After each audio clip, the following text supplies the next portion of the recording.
Hello বন্ধুরা, আমি শুরু করছি একটি নতুন শর্ট ভিডিও। আর এই ভিডিওটি বিশ্বকর্মা পুজো উপলক্ষে আজ সারাদিন আমি কী করলাম সেটাই তোমাদেরকে দেখাবো। তো সকালে ঘুম থেকে উঠে আমি পড়তে বসে গেলাম, আর তারপরে আমি স্নান করে পুজো করে নিলাম। আর তারপরে আমাদের বাড়ির মেশিনের পুজো হয়ে গেল, আর আমি চলে গেলাম পুজো দেওয়ার জন্য। আর যেখানে আমাকে পুজো দিতে দিতে প্রায় দুপুর হয়ে গিয়েছিলো। আর দুপুরে আমি বাড়ি ফিরে খাওয়া দাওয়া করে আমি চলে গেলাম একটি চ্যালেঞ্জ ভিডিও শ্যুট করার জন্য। আর এরপরে আমি রেডি হয়ে গেলাম ঠাকুর দেখার উদ্দেশ্যে।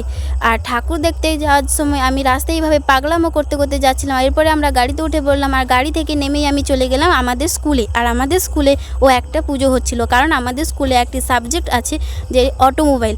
আর এই কারণে আমাদের স্কুলেও একটি পুজো হচ্ছিল। আর এরপরে আমি স্কুল থেকে বেরিয়ে পড়লাম, আর এটা ছিল আমাদের স্কুলের ঠাকুর। আর এরপরে আমরা অনেক সময় ধরে ঘুরে ঘুরে অনেকগুলো ঠাকুর দেখছিলাম, আর সমস্ত ঠাকুরগুলো খুব সুন্দর হয়েছিল। আর এরপরে আমি হাঁটতে হাঁটতে চলে গেলাম মিষ্টির দোকানে। আর এরপর আমি পুজো করার জন্য অনেকগুলো মিষ্টি কিনে নিলাম। আর তারপরে আমার বাড়ির জন্যও কিছু মিষ্টি কিনে আমি আবারও গাড়িতে উঠে পড়লাম। আর তারপরে নেমে হাঁটতে হাঁটতে আমি বাড়ি চলে এলাম। তো এখানেই আমার মিনি ব্লগটি শেষ। Tata, bye, thank you.